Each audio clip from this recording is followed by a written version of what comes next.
Hi, everyone, and welcome back to Open Your Eyes to the Universe. I'm Gabrielle Martin. If you're joining this program for the first time, Open Your Eyes to the Universe is a series of contemporary talks, conversations, open-eyed meditations, and also interviews with people who inspire and people who uplift others by sharing their wisdom, their insights, and their experiences with us. As we begin, the Universe team would like to acknowledge Aboriginal and Torres Strait Islander peoples as the traditional custodians of the land upon which we meet. And we pay our respects to the elders of the past, the present, and the future, and acknowledge their spiritual connection to country. And we also acknowledge and respect the wise elder within us all and the collective wisdom of all those here this evening. So last month on Youniverse, we were in conversation with three inspirational women living diverse lives and each exploring and living the feminine in different ways. Angelica Fangel from Chile, a social leader, Maureen O'Connor from Australia with a background in education, organisational development and family therapy, and Philippa Blackham from England, an award-winning documentary maker and radio presenter. Our speakers were exploring the feminine from an empowering spiritual perspective, and you can check that out on our website. Tonight, we're going to take a look at soul consciousness with our special guest, Denise Lawrence. The practice of soul consciousness is known to bring huge benefits to yourself, to your relationships with others, and of course, to the atmosphere and the natural world. Denise is a highly accomplished meditation teacher, so I know you're going to enjoy what she has to offer. She's also a spiritual author, a broadcaster, and has been an international speaker on Raj Yoga meditation and related subjects over many decades. She travels widely, conducting retreats, seminars, and conferences, and more so online these days. She's a pioneer, she's naturally creative, and has a keen ability to translate metaphysical concepts into practical understandings and solutions to daily challenges in these postmodern and post-humanist times. Now, you may recall that Denise was with us on Youniverse in September 2020, quite a while back, and she was exploring the topic of internal balancing with us. I can recall one of her key messages about internal balancing, where she was saying that it doesn't mean you take off the top and the bottom of the scale, but rather internal balancing is about being able to span the bridge of the highest and the lowest, of the deepest dark and the brightest light. And that meditation gives us an inner power to stay balanced while experiencing that full spectrum of human emotion. So tonight, Denise is back with us and she joins us from France, and our conversation is on soul consciousness. We'll be discussing what is soul consciousness, what are the benefits of being soul conscious, how to practice soul consciousness, and we're going to take a look at how it actually transforms our inner and our outer worlds. Look, as always, viewers, we really welcome your participation and your questions, and thanks to those who've sent them in already. If any of you would like to ask a question as we move along, just please pop it in the chat box and we'll pitch your questions in the Q&A. So Denise, it's a pleasure to have you with us tonight and joining us on Open Your Eyes to the Universe for a second time. A very warm welcome back to Down Under. Thank you so much, Gabriel. It is really delightful to be here, and hello from France. It's morning time here, and a beautiful day is about to happen. And soul consciousness. What is soul consciousness? Of course, consciousness. Well, what exactly is consciousness? Awareness. What is the meaning of awareness? What are the different kinds of awareness? And to be aware of yourself as a soul, what does that imply? What does that feel like? Who are you anyway? We're going to go into some of those ideas. And the first thing is that you have to really think about your identity. And most people's identity is tied up with their looks, gender, orientation, race, culture, color, class, professional arena that you operate in? Are you a sporty type? Are you a philosophical type? Are you having fun? um, what is your existence about? So these aspects of identity are external, and soul consciousness takes you to the inside. So, what are you on the inside? And the inside of what? Well, it is the inside of your body. We can't really say that the soul is sitting somewhere inside your body and that with a bit of investigation you could find it. People have tried a great deal, but what is really a soul? We know soul music is all about deep feeling and intense emotions. And in fact, the soul is where your feelings and emotions sit. Um, do you have a soul or do you have a body? This is really another aspect of soul consciousness. I think we would say body consciousness is I am a body and I have a soul. And soul consciousness is the other way around. I'm a soul and I have a body. Um, And we would say in soul consciousness that would be correct to identify the self. I am the being who gives life to this body. So the soul is really the animating force.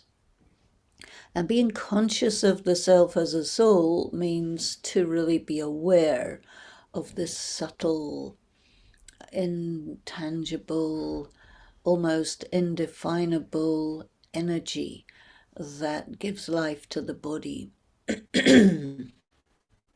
Sometimes people speak of the spark of life, and in fact, the soul is like a spark of energy, light, and it contains all the capability of awareness, consciousness, perception, interpretation, intelligence, feelings, the whole spectrum of emotions. Even when you talk about your heart, the heart is really the core of the being. So the heart is really in the soul. And your heart is not the blood beating pump that keeps us alive, but the soul actually gives the energy to the heart to beat and send the blood around and keep us alive. The soul gives the energy of the lungs to breathe, and all of this is really unknown in the medical and scientific world. It is suspected, it is talked about, but because it is not physical and you can't find it through normal investigation means, it remains an idea.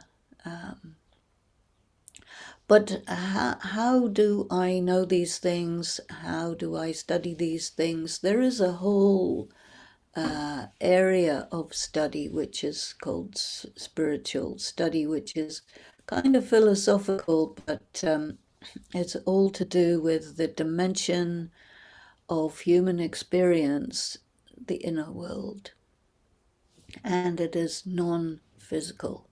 So soul consciousness also means that you are really aware of yourself and operating, knowing that you are a spiritual being operating through a physical body. And your physical body is material. In fact, it's an object. But when you're soul conscious, you really make a separation between thinking of yourself as an object and thinking of yourself as really a being. And this is important because there is a lot of objectification of the human body. You were talking last time about the feminine, and one of the issues that comes up is that women are usually considered as objects and sexual objects, and that is the objectification of the woman, who is thought of in terms of the body, the attraction of the body, and then whatever else is not of interest.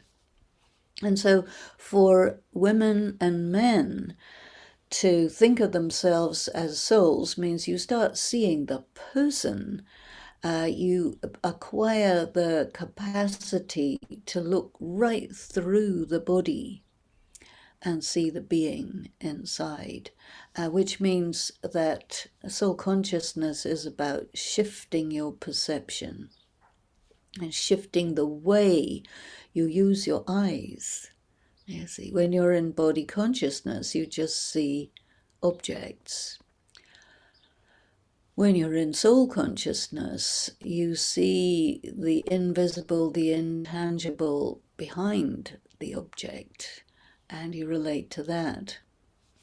It's very interesting that you're in Australia, New Zealand, very conscious of the Aboriginal peoples, and of course I lived many, many years in America and had good connection with the native peoples in United States and Canada. And the ancient people were naturally very conscious of the energy behind what you can see with your eyes. So I would say that that kind of consciousness is pretty close to soul consciousness, but not exactly as I have come to understand it. But there are so many different levels and degrees of perception. So perceiving a person as a person, not the body. You have this expression, don't judge a book by the cover, which doesn't refer to books, it refers to people.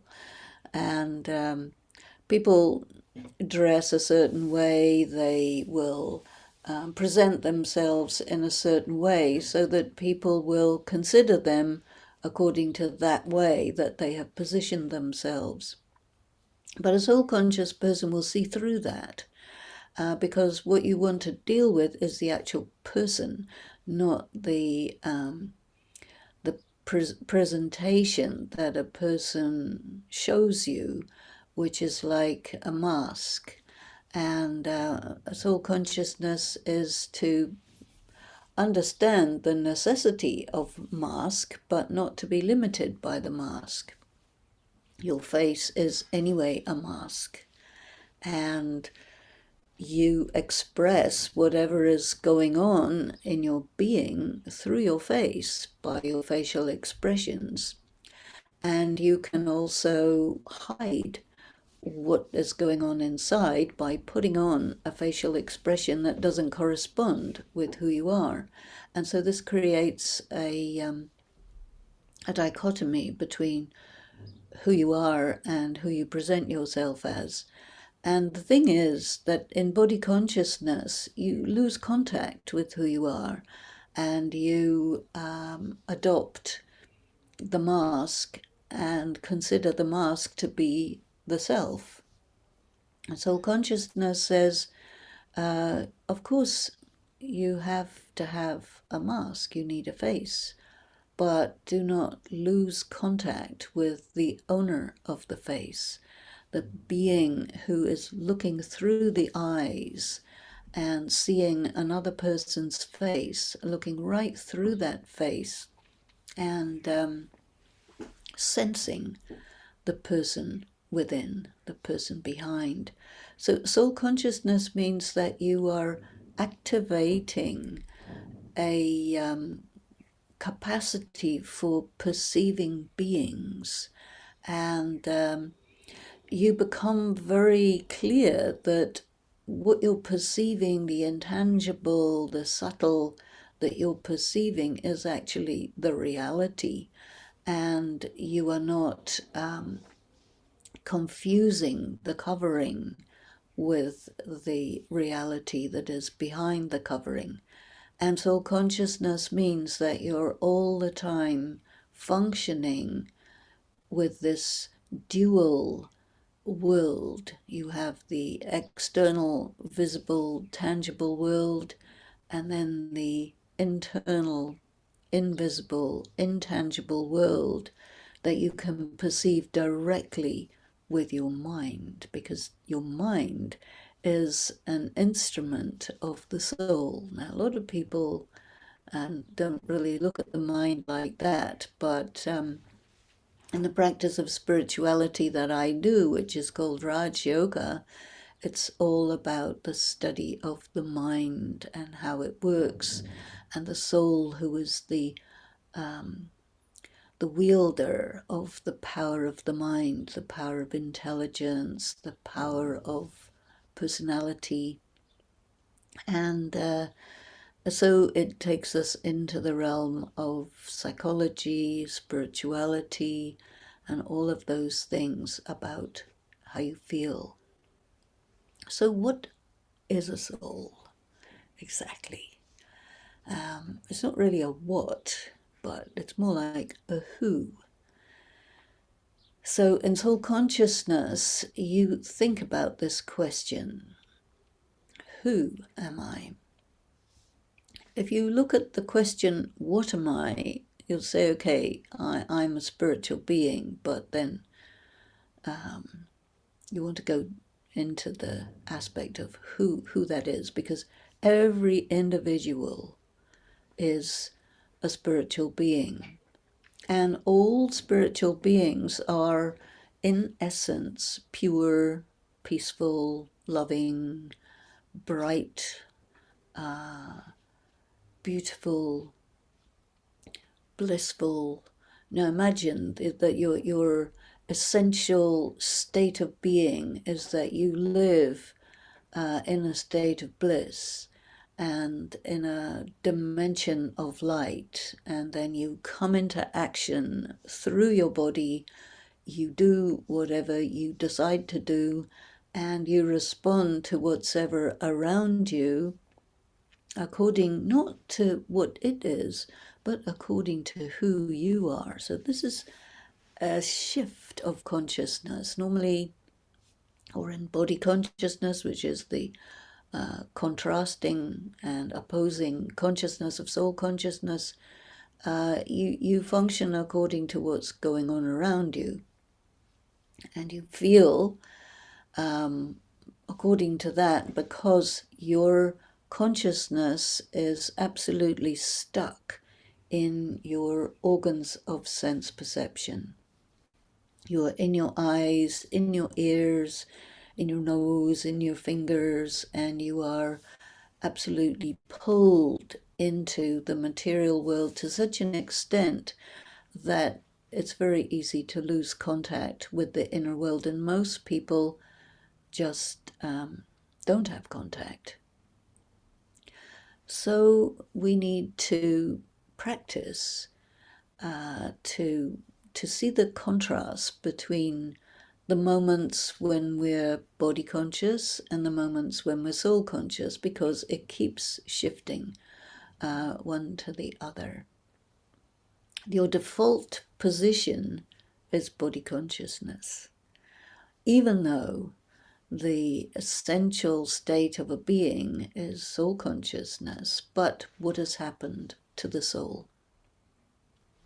The soul has energy, and over time, the energy of the soul has been depleted. And so when your any device that you may have runs out of energy, runs out of juice, then you start thinking about, where's my charger and where's the electric socket so that I can charge it up again, because otherwise my machine will be dead. And it's the same with life. The soul is the energy that makes everything function. And when the energy level is low, it functions at only a small percentage of its full capacity. And so soul consciousness is something that we practice because it makes it possible to re-energize the depleted soul. And signs of a depleted soul are that you do not have control over your emotions, you are easily manipulated, you come under different influences, you can be more ruled by your emotions than your wisdom. And I'm here in France, and there's an expression there's an expression that's used in France which is quite amusing. When anybody cannot control themselves, they say "c'est plus fort que moi," it's stronger than me. And if you analyze that idea, that the things that are influencing you are stronger than you would say, well, that is not a good arrangement.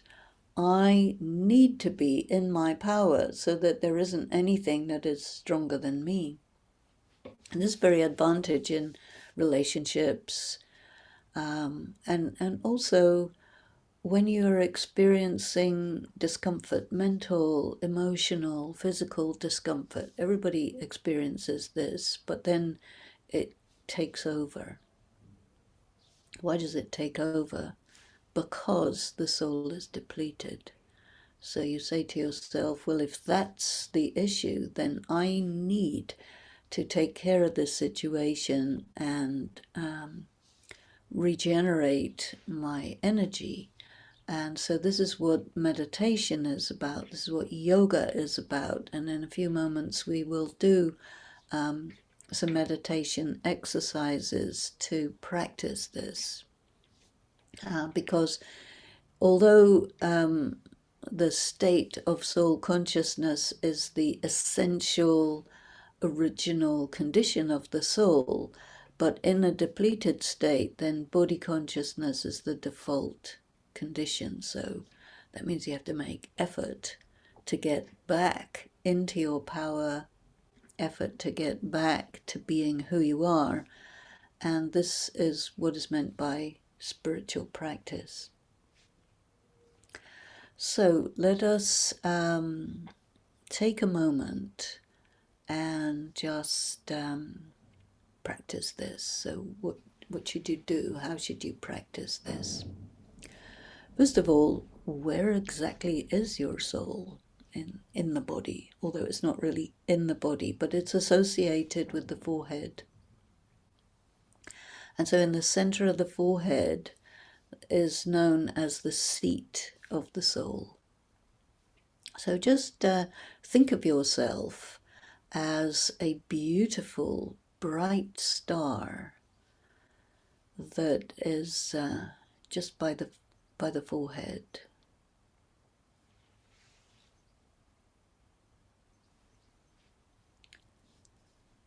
Feel yourself to be there,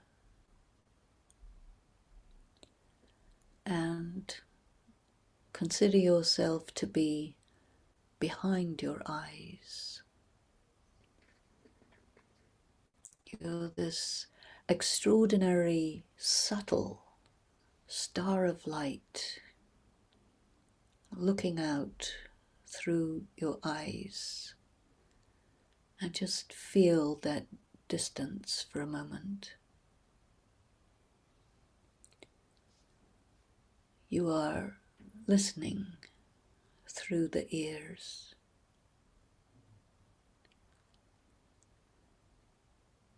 There is this space between your essential self and what you perceive in the outside world.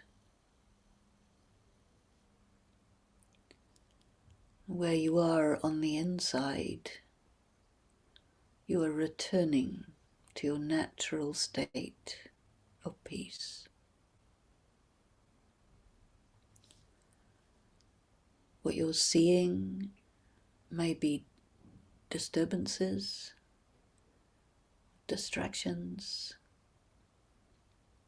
but what your being is calm and still.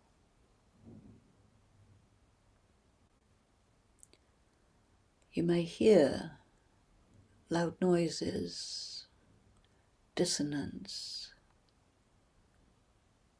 but yet your state of inner quiet is there. You are more powerful than the impact of your sense perception.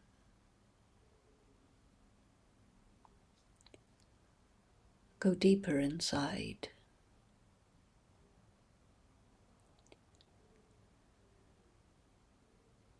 You can feel your body, your skeleton, your skin,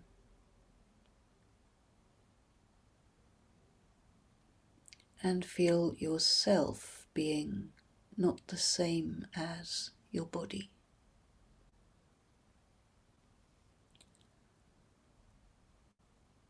Just feel your light, your strength,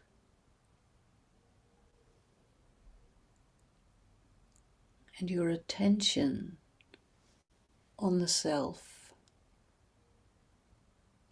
brings you to a different dimension.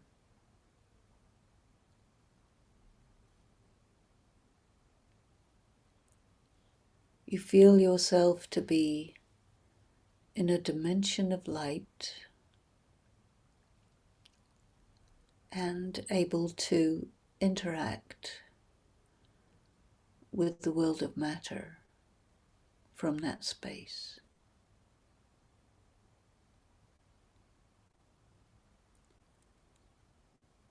Really, you are a master when you are detached in this way.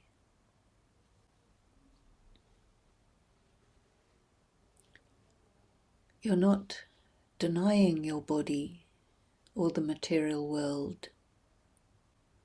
Simply, you have shifted your position.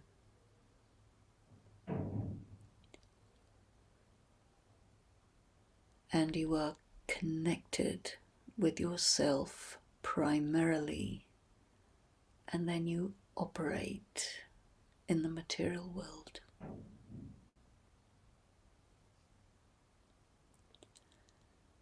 Sustained peace, sustained brightness, sustained freedom is there. This is soul consciousness. You're coming more and more into your power. You are genderless, colorless,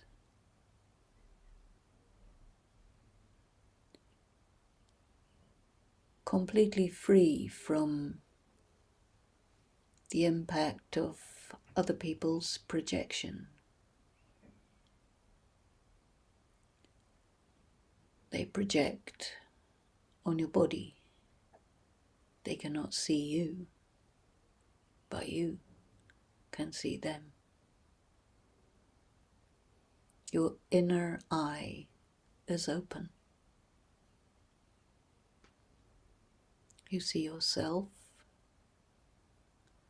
You are aware that everyone else is like this, a spiritual being functioning through the material body, but they are caught in it, and you are getting free.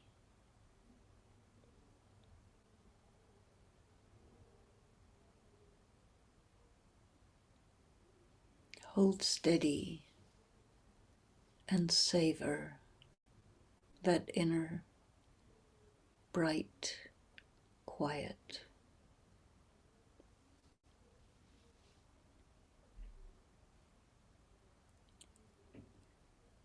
Feel the energy of your being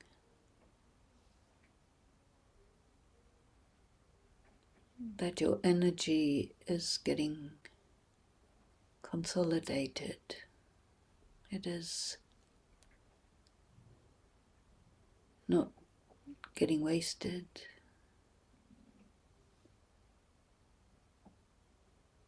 The energy of your being is turned upon itself.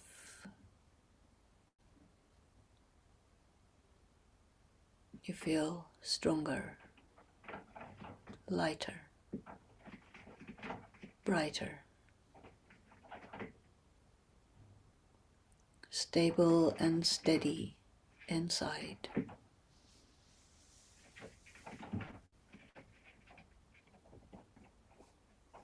You are truly the center of your own inner universe.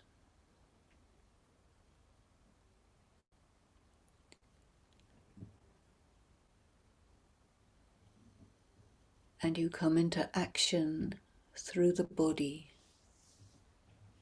and you do as you wish.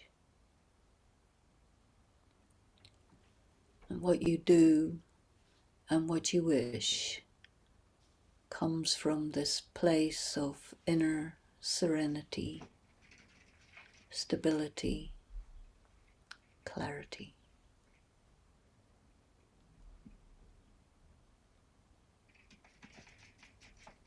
Feel yourself and know that this is indeed what I am. And as you go deeper, you discern who you are, your individual vibration, your speciality.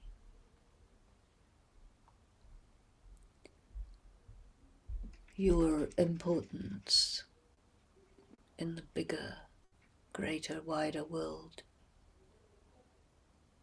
Everyone has a place which is essential and important. You're getting to know yourself. Then gently reconnect with the body, and you're ready to act, talk, move around from this place of inner quiet.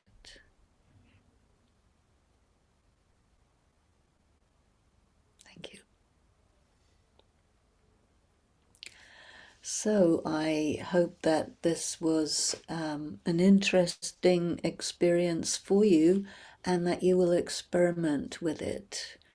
You know, a lot of people think that meditation is something that you have to sit down for and have a special space and quiet and candles and music and so many things. And that's very nice. But soul consciousness, it's really good if you practice soul consciousness on the go.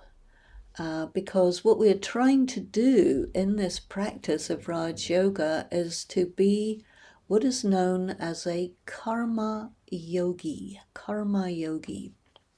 So yoga means connected, and karma means you're in action. So when you're, to really try this very consciously and in a focused way, when you're going for a walk or you're hiking, you're in that rhythmic movement of the walk, and you can really practice, I am the soul making this body walk. I am causing all the movement of the body to happen very deliberately, very consciously. And when you're in relationship with people, or when you're driving around in your car, and sometimes people are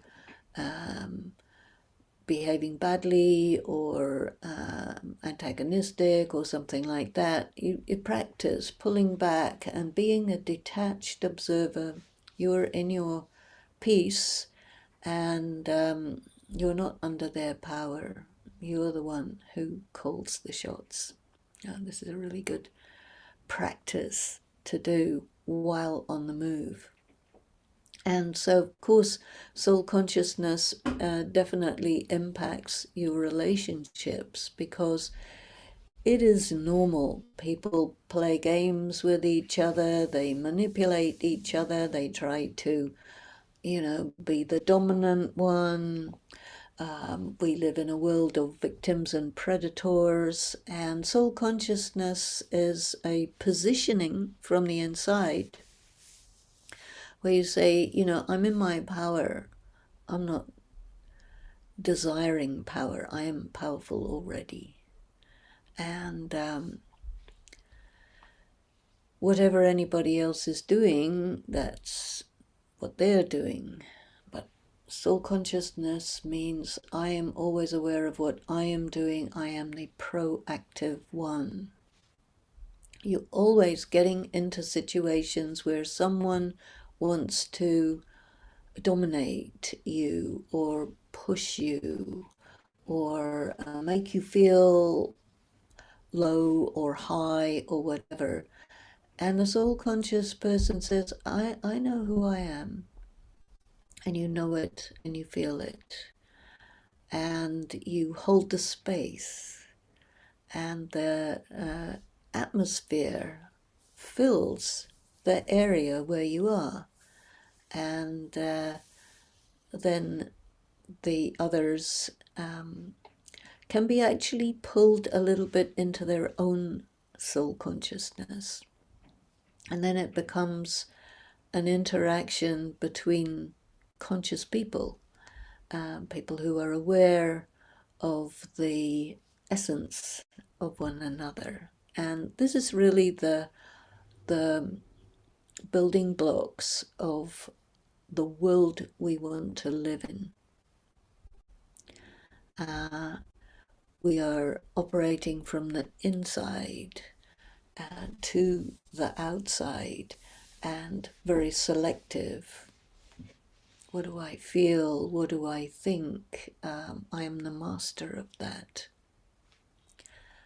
If something external wants to make you afraid, okay, there is a situation that is fearful, but you decide, is it really dangerous, or is it just a game where something or someone wants me to be afraid, but I decide whether or not I'll be afraid.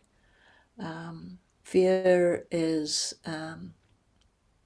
actually something that lets us know, okay, if it's dangerous, then, I need to take care, but it doesn't mean I need to be locked in a paralyzed, frozen state, or run away, or shout out, or whatever. No, you stay in your position and evaluate the situation in a real way, and then you know what to do and with what intensity and for how long.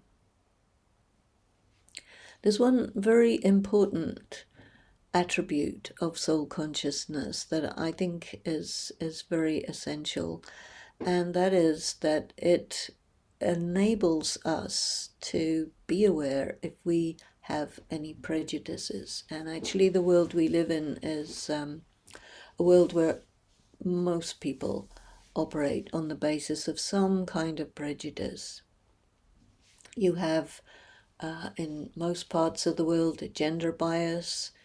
The males feel one way about themselves, another way about the females. The dominant are the males, the more subservient are the females, because you're not seeing the person, you're seeing the body. But when you're soul conscious, the question of male and female becomes really very secondary. I'm a being, I have a body. It happens to be male or female. But the soul in soul consciousness is not limited by the body, and consequently is not limited by a prejudice. And what is the problem of prejudice is that it causes you to do incorrect karma, or it causes you to do an action based on an evaluation that is inaccurate, and therefore you will do something that will cause you harm. Forget about it'll cause the other person harm, it'll cause you harm. And soul consciousness really is helpful to let you operate in this world in your own best interests, which means that you don't find yourself regretting what you did or how you function. And of course, your relationships become different. Another prejudice a lot of people have is to do with color and race. And when you have a prejudice, it changes your perception so that you are unable to see what's in front of you, but you see through a filter that prevents you from seeing the person. And then how you operate is according to the filter. And then what you expect as a consequence of what you are doing will not be. Something else will be what happens, and then it will be not so good for you. Forget about whether it's good or not for the other. Because what soul consciousness makes us aware of is everything that happens to me is of my doing. And so it becomes very important to take charge of who you are, what you are, how you are. And then the very good thing, I think, very good, is that you understand that you are accountable and you expect to be held accountable. And when you do that, you interact with people in the natural world with greater care. Valuing the natural world, valuing people for what they are, and you're not limited by those projections. So, Gabrielle, what is your thought? Denise, there's lots of things happening there. Thank you. I'm loving the way that you described soul consciousness so simply. Actually, you're just saying about shifting my position, and that's an easy thing to do. That's an easy switch. Just shifting my position to be connected with myself primarily, and then operating in the material world. And so many very gorgeous sorts of experiences and coming from that, sustained freedom, peace, serenity, stability, clarity. And I think that's a very succinct and easy way to understand how to actually be soul conscious, that it's not deeply mystical or necessarily esoteric. It's something within the reach of all of us, and very much part of who we are innately. And the way that you were sort of talking about it being body consciousness is the default position, and yet soul consciousness is our essence. But I wondered if you could just, and I like too the way that you were starting to say about this is how you kind of practice it. You bring it with you into your day. It's not something that you kind of sit down and do just when you're meditating, but it's something that you're very conscious of when you are interacting with others. And it reminded me of a meditation commentary you did many years ago, decades ago actually, where it was just about that, how you're almost like how your daily timetable looks in terms of what your inner focus is, irrespective of your outer focus and outer obligations. Can you just expand a little bit more on that? There's a few questions about that around just how do you really practice this in a daily way? And how does it change over time, your ability to be soul-conscious? Like, would you say, Denise, that, that you're pretty much in that zone all the time? Are you thinking that, feeling that, seeing that? is it something that takes a long time to master? Where are you with all of that? So, yeah, there are so many levels of it. You see, I mean, I've been doing this practice for all my adult life. So it's nearly 50 years. That's a long time. Mm. And when you begin, it's all very experimental. And you are, it's like you have a new toy that you're playing with. But gradually, you have to understand that it's like a doorway that takes you into a dimension of yourself that had been somewhat neglected, which is your inner world. And then it takes you all the way, slowly, slowly, over many years, to have contact with your subconscious as the deepest part of your place, the deepest part of your being. And it is a place where, the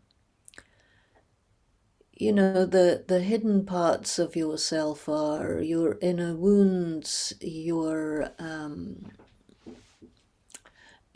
things that have happened to you that may be trauma, deep karma, maybe from another time. And all of this is part of you, but it's a hidden part. And soul consciousness, when you start, it's a practice for just interacting with the world and with people. But as you go further, to discover yourself is a lifetime work. And you're discovering yourself, you're creating yourself, you're discovering layers and layers and layers of your being that might otherwise be confusing or denied or something like this. But the whole person, the complete integrated person, where you're completely, you accept who you are, you recognize who you are, and you recognize your value, your importance. I talked a bit about the soul being depleted. And You so did. soul consciousness, yeah, you really realize how much you were Mm. depleted. In body consciousness, you just don't get it. In soul Mm. consciousness, you get it. And you get what the damage is. And you get the resonance. It puts you into a resonance, which is very healing. And everybody needs to be restored and healed and brought back to life in lots of different ways. So even though you're working with this for your whole life, there's no end to the dimensions and layers and subtleties that you come upon as you do this. Mm. And so it is extraordinary to realize how amazing you are. Sometimes there's an Mm. experience that happens that, wow, the best thing there is that I am me. You Mm. just don't want to be anybody else. Mm. Take away jealousy, envy, all of that. No, that's so superficial. When you're really in touch with yourself, it's like there isn't anything better than that I am me. And then from there, you're really in your power. And and if somebody doesn't like it, it's like too bad. Mm. You Mm. don't want to please anybody. You know that you are really deeply okay. And it's a very, very good thing. Yeah, I love the way you talk about it as layers, and I think the way I relate to it too is very much it's a lifelong journey, really, and you just sort of become more and more subtle with it. And for me, I know when I'm stepping outside of it because I lose my inner contentment. So that's a good warning sign for me to radio. to really re-engage again with that beautiful experience of soul consciousness, and a lovely feeling of self-acceptance that comes with it. That's, yeah, it's hugely valuable, isn't it? It feels like it will move on for lifetimes as the more that I develop that soul conscious aspect, and make that my default rather than switching it around. Yeah, making soul consciousness the default position, re-emerging it. Denise, there's a couple of questions that are coming here, and they're a little bit connected. It's someone's asking here if you could give us an example. You talked about fear, and you talked about, understanding, is this particular situation or moment dangerous, and what do I need to do to mitigate the risks, or am I being overcome with fear? And I found it really empowering when, your comment around I can choose to be afraid or not. It's a choice. And someone's asking here, could you please give us a real example of a situation in your life which could be termed fearful, but you overcame that fear? And I'm pretty sure whatever you're going to say is probably going to resonate with all of us. Fear is an experience that is pretty much part of being human now. Yeah. Well, you know, sometimes you feel that, okay, now I have to, I, how shall I put it? There's a project that is a possibility for you, but it's big and it's a bit outside your range, but it's calling you. And so you say, all right, I'm going to go with it. But everything inside you on the other side says you can't make it, you can't do this, it's not going to happen, da, da, da. And then you say, no, if it doesn't happen, it's okay. But I am going to do whatever it takes to make it happen and just see if it'll happen. Because it's calling me and I have a right to try this. And so it creates a sort of contest between two different parts of yourself. There's the part of yourself that's really real, that says, go for it, get this thing. And there's another part that says, oh, well, what if it doesn't work out? And oh, you'll look like a fool. And, all those internal messages start functioning. And then you get other people who will say, you know, uh, people are going to react and they won't like it, and people are going to be jealous, and this and that and the other, and can you handle it? And they're going to be against you. And then you say, well, let them, you know, I'm going to do this. And, the slings and arrows of outrageous fortune notwithstanding, if there are obstacles, I'll get past it. If there are difficulties, I'll move around it. I'll maybe do a tactical retreat, consolidate my energies, and then go for it again. And if you don't try, you'll never move, you see. And life is about moving forward. It's really not about just dying before you actually did anything and then it's too late. So Mm. that's the thing. You Mm. have to deal with the internal resistance. I'm reminded of Anais Nin and a quote from one of her writings that life shrinks or expands according to one's courage. And that's the thing, isn't it? If you hold back and you don't step into that space, then you're definitely contracting. And yet, by just taking that moment and working with that fear, noting it, but stepping into that space, Mm. yeah, it's so confident building. And got something else coming through here. Someone's asking a question about, they're saying ego is attention seeking and love can be transactional and temporary. Can you please share your experiences of this and the spiritual permanent love? Love is doing actions that are of benefit. And those actions can include thoughts and feelings as well as physical things. People mostly think that love is something that you get, it's an energy that you get. And that if you get lots of love, it means you're loving. Because what happens with people are very depleted, right? That means the love energy in an individual is depleted, and they get attracted to someone who they think is going to fill that hole.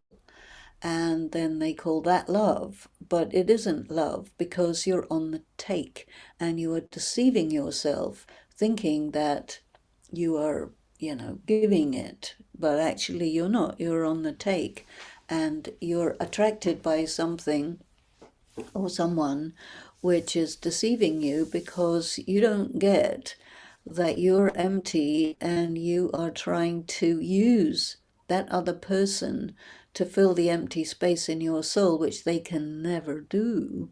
And this is why so many intimate relationships go wrong, because each one is preying on the other. Because if you are empty of love, then you need to go to the source where there is a lot of love, which is a higher being, a higher power. But for you to be a loving person, it means that you have to understand the relationships that you're in and give. Loving and giving is basically the same thing. And if you are doing something to show that you're the dominant person or you're the smart person or this or that, and you call that love, you don't know what you're talking about.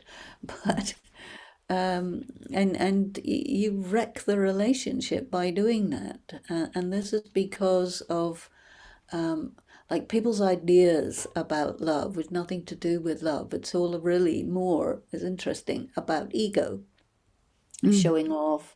I am the cool one, and I'm dominating this other person, and by me dominating the other person and they become subservient to me, that means they love me. No, it doesn't. It means you're cruising for a bruising because they're not going to take it for very long, and the whole thing is going to be a lot of suffering. The ego is that really it's a mask, in my opinion, and it's a presentation of yourself which is false. And sometimes ego is called false ego. So it means that you are, thinking that you are cool because you have a beautiful body, or you have a nice motorbike, or you have a big house, or you have a big reputation in your profession, or you have lots of money, and you that's your mask, and behind it, there's nothing, there's emptiness. And then your actions are all about trying to fill that emptiness, which involve preying on other people and causing damage. And all of this because of being spiritually empty and in denial of that. It's quite deep, isn't it? That huge difference in how we get mixed up with it. Look, while we're on ego, there's another aspect coming through here, and that's what's the difference between discovering the layers of my subconscious versus regression therapy and other therapies like that? So this is relating to our conversation a little bit further back around, removing the layers and coming deeply into that state of soul consciousness, and how you were talking about touching on the subconscious. Well, the subconscious is pretty much inaccessible, and people are trying to find what's driving them. And so I think regression therapy is one of those. Not that I'm an expert in that, but in terms of the subconscious that I'm aware about, your subconscious is where your negative karma is sitting and is driving you. And it's to do with character flaws and trauma and how that distorts your being. And you need to get in contact with what that is, and and kind of straighten the distortions that have happened as a result of traumas. And I think a lot of character defects are a reaction to traumas, which are sometimes, you can call it as an ego defense mechanism. But in meditation, deep meditation, going really deep into the subconscious, is really where you have to come to terms with yourself and come to terms with your dark side and come to terms with how you have been corrupted, how you have been contaminated and poisoned by something or another, and that that it's not permanent, you see, because you can become free from that. And I don't know if regression therapy does that, because I'm not so familiar with it, but the meditation practice that I do does, because it's also a practice of purification and purging. So purification is that whatever has got into the soul in terms of violence, in terms of neglect, in terms of, all sorts of things that can happen to people, they bend you away from your essence, and they make you into a monster in some degree. And there are all sorts of people who display these things, but they're so out of touch with what's the cause of it that becomes their mode of operation. And so I don't know that I can really make more of a comparison, because I'm not so familiar with regression therapies, but that's what I can say about it. Thanks, Denise. I'd like to pitch this question to you. Someone's saying, do I need to see myself as a soul or feel myself as a soul? If I see myself as a soul, that means there's someone who is seeing the soul. I sometimes get confused between the two statements.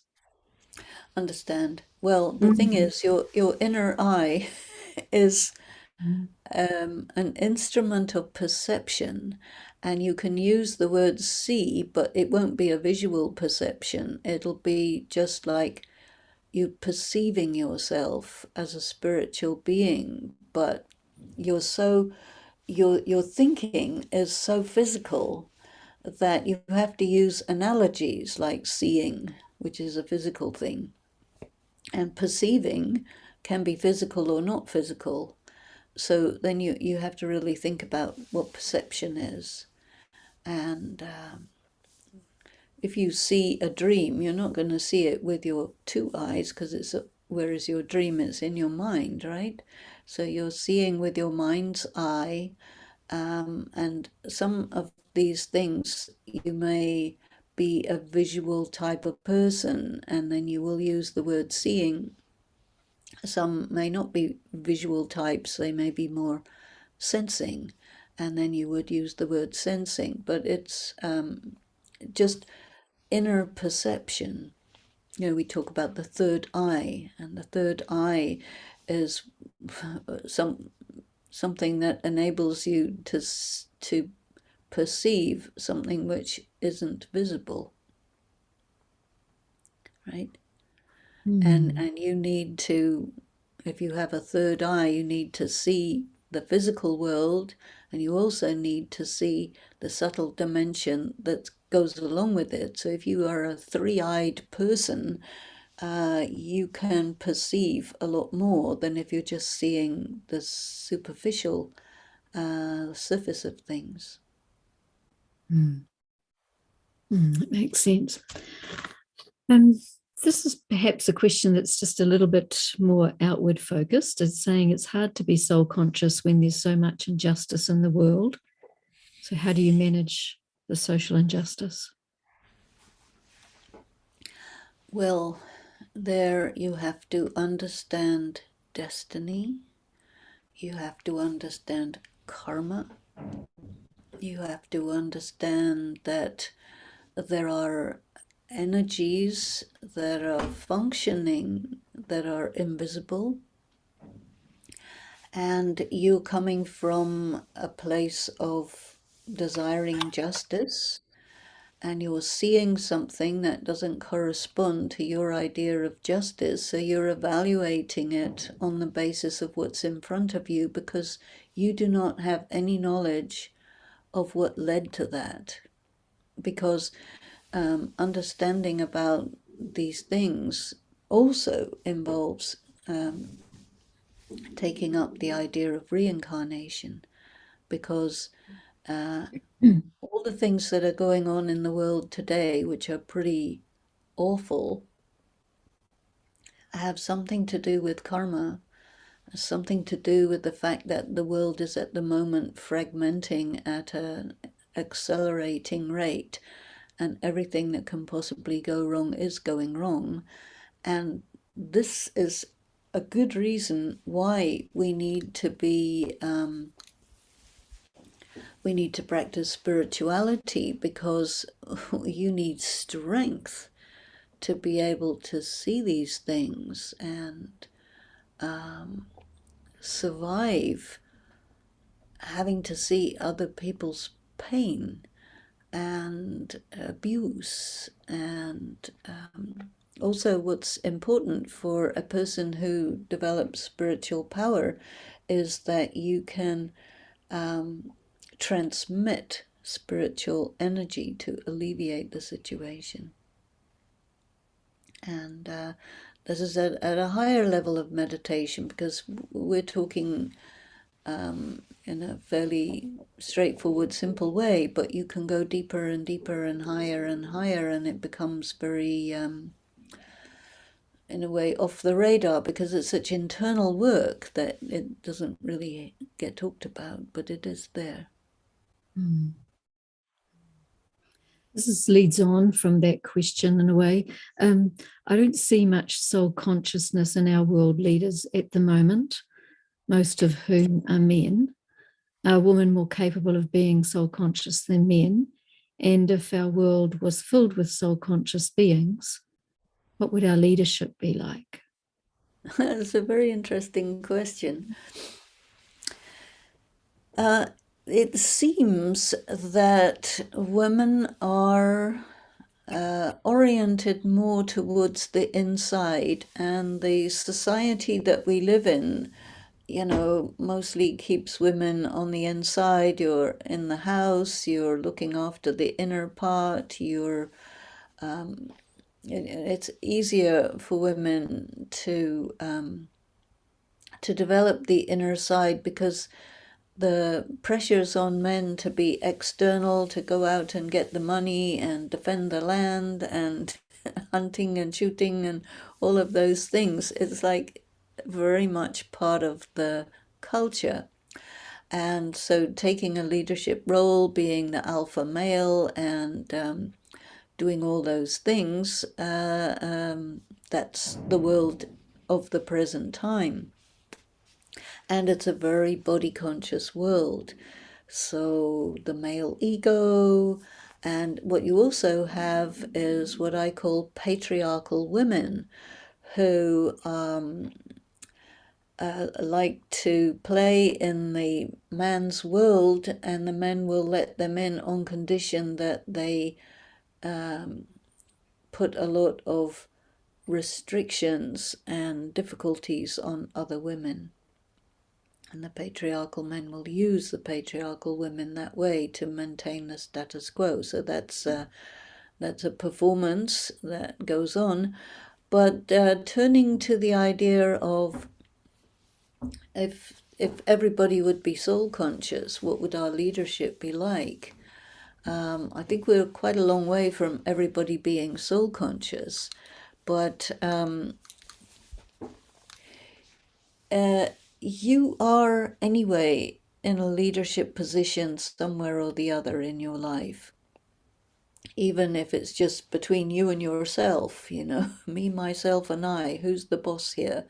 And you have to take a position of leadership, which means that you set the rules, you set the principles, and there is accountability in the family, in friendships, in all sorts of dimensions. It's all about relationship.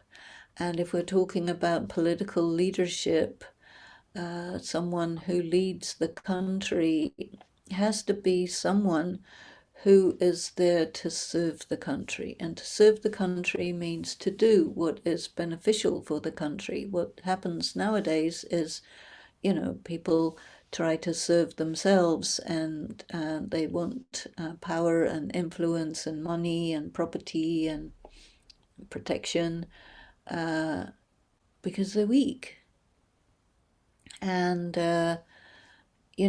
for a person who's got lots of weapons and a police force and military and whatever, to prey upon weaker people is a sign of weakness. So I think the leadership of a soul conscious world would be people who are strong, and their personal strength gives them the capacity to ensure that everyone has what they need and they feel good, and you sustain them with your vibrations and you take care. The leader has to be not somebody who makes everybody follow, but who sustains everyone and who makes people feel safe and inspired, and it's all part of a harmony. So the leader has to be essentially harmonious and deploy that harmony throughout the world that they are in a position of power. You have to understand power, and you have to know how to use power. Mostly people are weak and they're craving power and they don't know how to use it because it corrupts them as soon as they get it. But a soul conscious person is a good leader if they know how to handle power. They don't get corrupted by it, and they use it for the benefit of everyone concerned. And I think that one by one, we practice soul consciousness, we learn these things, we are studying to become leaders of that type, bit at a time. It's a good question, isn't it, really? Because we know what's so wrong in our world at the moment. And it does seem to be moving from chaos to greater chaos. So it's really apt, isn't it, to be starting to imagine what soul conscious leadership would look like, and what a world would be like in terms of relationship with self and others, and animals, the nature, environment, when the humans, the beings, are in that state of soul consciousness. Because I kind of feel if we can't imagine it, then we won't be able to step into it. And Of perhaps that course, is you have to see it to make it a reality, and that seeing is with your inner eye. That is absolutely essential, yes. yeah. Yes. Look, got another question here for you, Denise. Is there's two actually, but how do I make the space between myself, the soul, and what I perceive, something that's bigger, so that I can stay uninfluenced? So someone's asking this question about remaining uninfluenced. Well, it's an ongoing process because there's a lot of resistance. And as you continue with the practice, the resistance becomes more. And so you have to keep up with it and be consistent and continuous with your practice and your study. And then you're making something that is a nice idea into something that is sound and solid and real. And you have to be very patient with the self. It's not like, you just create 2 meters between yourself and your body. That's still very physical. Um, it's really all about coming into your power, being who you are, and gradually you find that, yeah, it is natural. But it takes a while because it took a long, long time to lose it. And so definitely it takes a while to get it back. Eternity is a long time. And when we say I'm a soul, that means I'm an eternal soul. That means, what have I been doing throughout time? Well, I don't know because you don't remember. But you have to think about that. Yeah, it took a long time to lose your power, and you have a short time in which to restore it. But nevertheless, you need time, and so we have to be patient with ourselves. And when you fail, you just pick yourself up, dust yourself off, and keep going, because the important thing is to not give up. So, how do I assess if I'm making progress about being soul conscious? Um, In the chat I box. think don't worry too much about assessments, because it's very frustrating, because you always want increments that are visible, and it might be your progress might be happening in microns that you can't see. But I think that it's really about putting one foot in front of the other on this long journey to come back to myself, to find yourself, to restore yourself to your original fullness, and just keep going. And every so often, sit down with yourself and do a full and rigorous self inventory, and give yourself a bit of space in between those times so that you can actually see the progress. Because it's to make yourself into something that's real is a slow process. It's like you're watching a tree grow. No, you don't sit there every day and look at it, because you won't see the growth. But you come back to it after a few months or a few years, and you'll see, yeah, there's growth. So you have to think of yourself as a great oak tree or something that's growing and growing, 1,000 years.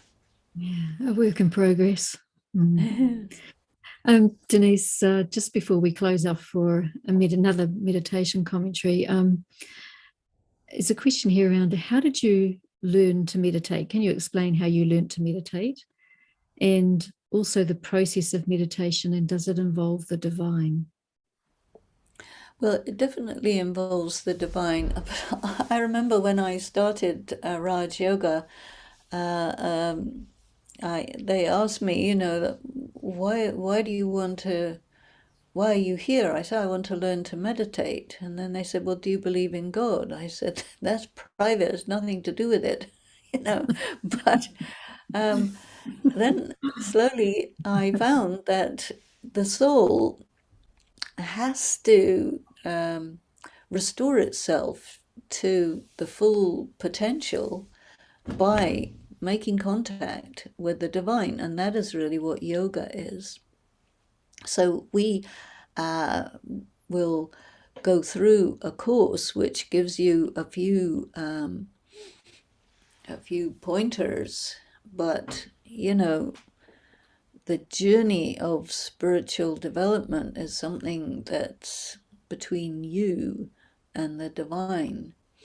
And so you have to make a commitment to yourself and explore and study. There is a big study that goes with this. And that is really the foundation of the meditation. So studying those things is key. Mm. And then experiment and play.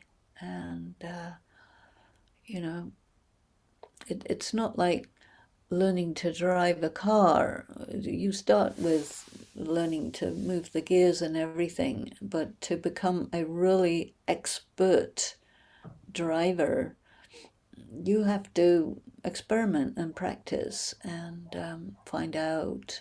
And this is like that too. It's an art, it's a skill, it's a lifelong personal development.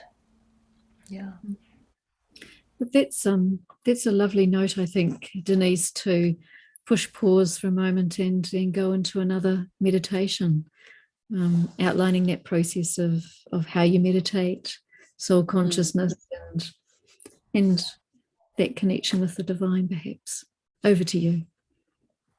Thank you. So, looking at it systematically, first of all, sit yourself where you're balanced and just notice the different parts of your body and make sure that you're not in any tension. Relax your shoulders, your feet, your hands, your eyes.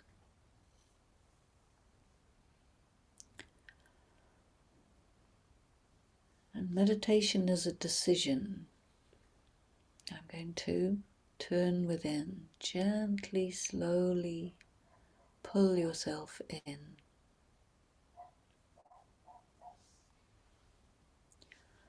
The sounds and sights of the external world are there. Your attention is within.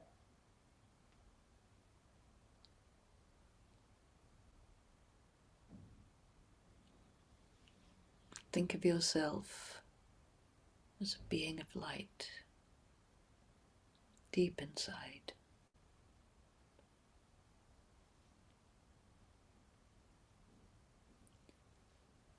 A tiny point of light.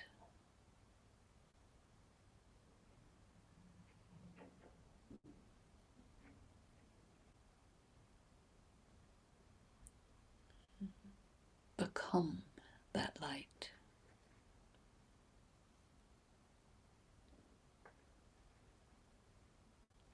And feel your body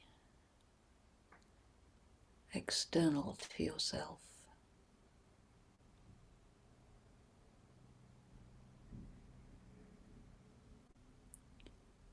Like you are a light inside a cave.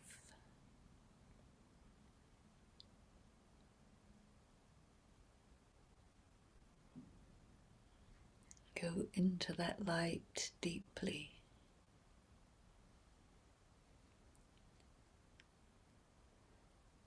And feel the soft peace that is your essence.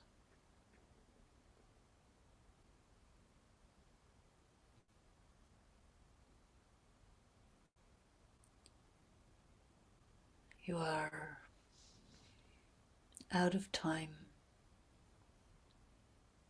beyond space, in another world of light.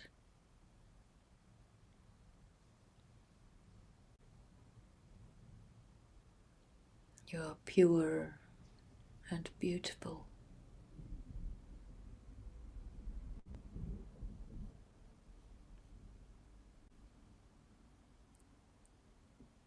Feeling and being the spirit within.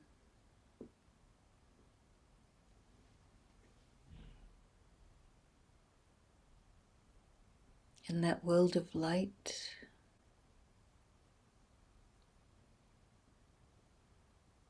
you are away from your body, free.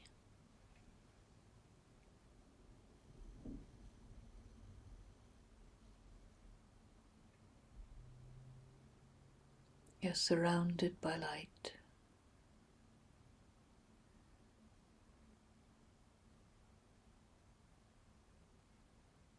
And you become aware of another light, the source, the force,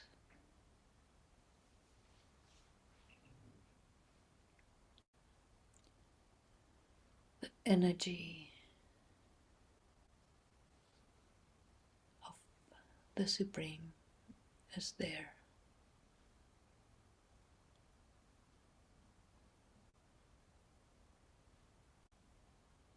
As if a beam of light reaches you and you let that light in.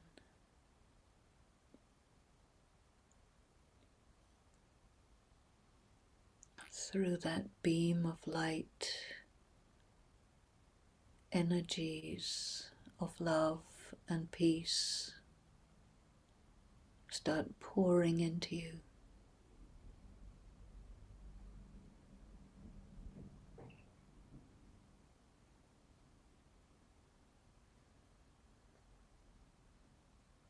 Intense light fills you.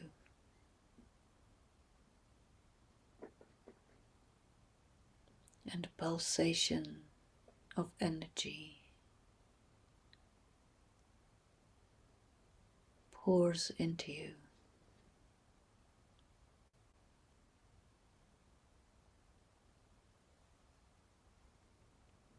Waves of love move through the light and merge into your heart.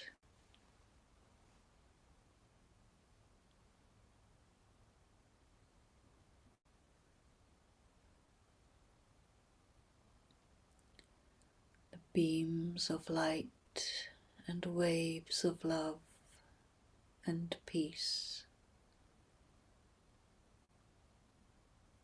fill you with energy.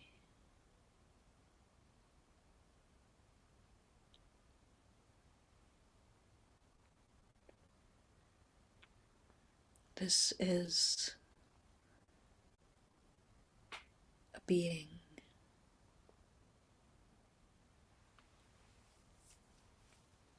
who sees you, loves you,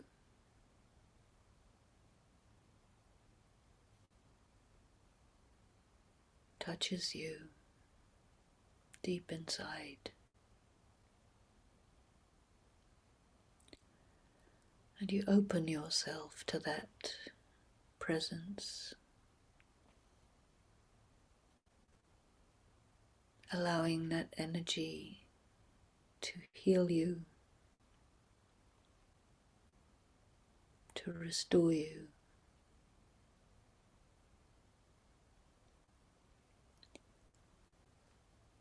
to bring you home from a long, long journey.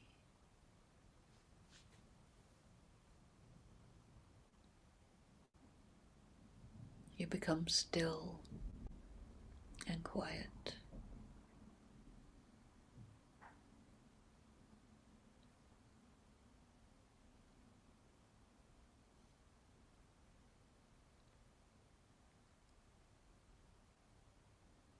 And gently bring yourself back to reconnect with your body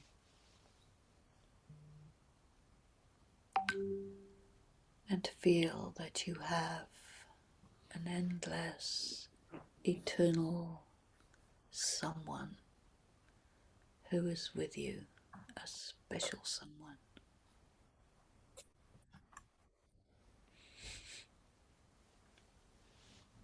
Om Shanti.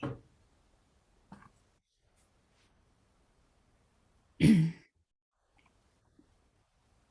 you. Thank you, Denise. Excuse me. Thank you, Denise. I was certainly riding that wave of soul consciousness and connection with the divine. It was a beautiful commentary. Thanks so much, Denise. Thank you. And, I was just imagining what a world would be like, filled with soul conscious beings. Our viewers, One one by one. Viewers, thanks so much for the questions that you've asked. We've managed to pitch most of them, and always grateful for your participation. Denise, look, our thanks to you. So much to thank you for your truth, the clarity of your divine intellect. And I was referring to you in the intro as a visionary and a courageous pioneer. So thank you for all of this. It's been a pleasure and an inspiration listening to you. And on behalf of all the viewers, our thanks and our love and our blessings to you. Thank you. Thank you. Much appreciated. And it's been lovely to be with you. It's lovely to have you back here in this part of the world too, even though it's online. But let's see if we can do something about it happening in physical space now that COVID restrictions are opening up for us. Let's see. Thanks, Denise, so much. Viewers, I'm wanting to let you know about some of the things that are happening. There's a mega sale on at the Eternity Inc. online bookshop presently. Eternity Inc. has a full online range of books, and you'll see a lot of Denise's things there to please you. It's a 50% off everything in the online store, and that's at www.eternityinc.com.au. You will need the 50% off coupon code, which is wisdom, and you won't see that on the takeaway slide in front of you, but Jan will put that in the chat box.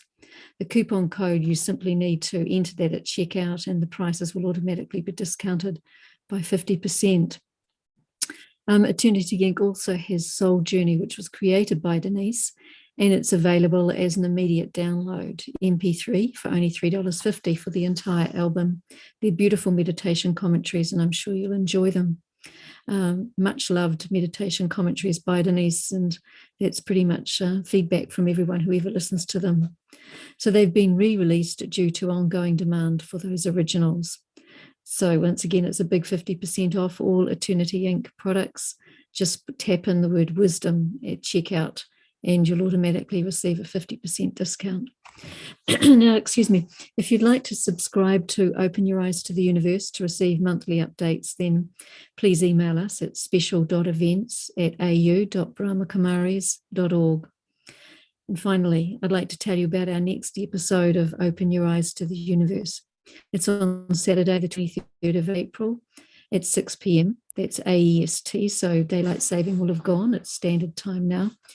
And it'll be with Carolyn Ward in conversation on a topic called A Time for Healing. We're going to close out tonight's episode of Youniverse with a song from Earthstar. It's called Om, and it's off the album called A Being of Love. And again, Jan will put that in the chat box for you if you'd like to refer to it. So until we see you again in April, take moments throughout your day to turn within and experience soul consciousness. That's your natural peace, your natural calm, your happiness and love. And as Denise said, it helps you stay aligned, away from influences, away from being manipulated, and enabling you to experience the deep benefits of really turning within and primarily relating to yourself in that inner way. And of course, share the soul conscious reality with others too. So until then, Om Shanti and good night.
and peace eternal.